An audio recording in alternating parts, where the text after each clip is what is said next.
Towards the end of Queen Victoria's reign in 1899, war broke out in South Africa with the Dutch settlers, known as Boers. Captain Scott of HMS Terrible, which was anchored in Cape Town, was a gunnery expert. He quickly devised a gun carriage which would carry his shipborne 12-pounder naval guns for land use. These guns, along with 4.7-inch and 6-inch guns, were forwarded by rail and ship towards Durban.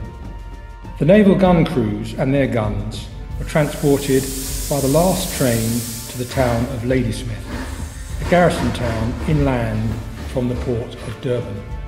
These guns were vital to defend Ladysmith, which had become under siege. 2 months after the siege, naval gun crews from HMS Forte, Philomel and Terrible manhandled these guns over 190 miles of rough terrain in order to relieve Ladysmith. During this epic journey, they were under attack constantly. With the relief of Ladysmith, the fighting continued for another 2 years until the war ceased. On their return home, the sailors from the Naval Brigade paraded their guns through London. To commemorate the arduous journey made by the men of the Royal Navy, Queen Victoria instituted an annual forces tournament where the Royal Navy paraded their guns and displayed their field gun drill. This eventually became a show where the Royal Navy were tested by taking their guns over obstacles. It was not long before an annual competition was formed between 4 commands of Portsmouth, Chatham, Devonport and the Fleet Air Arm. 2 crews competed to transport a 12-pounder field gun and limber over a series of obstacles.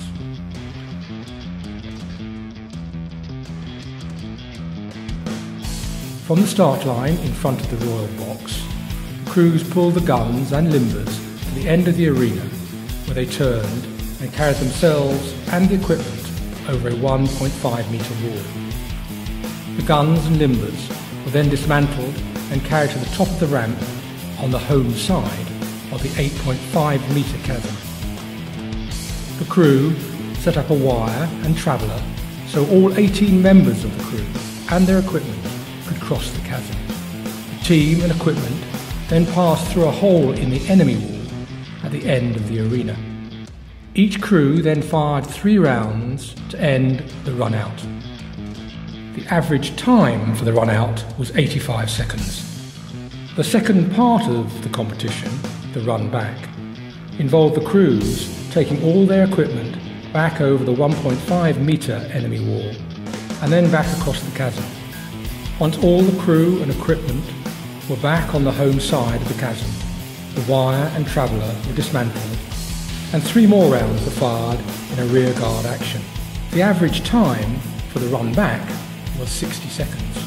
In the final stage, the run home, men, guns and limbers passed back through the hole in the home wall, and then the teams hooked up and pulled for home.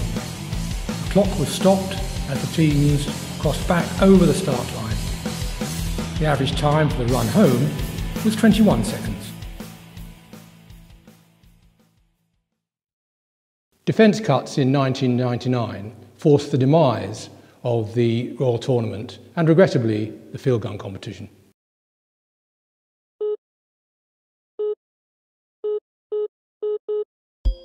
As a result of this, we formed the Devonport Field Gun Association, a charity group which keeps the history, culture and sport of this uniquely British endeavour alive today.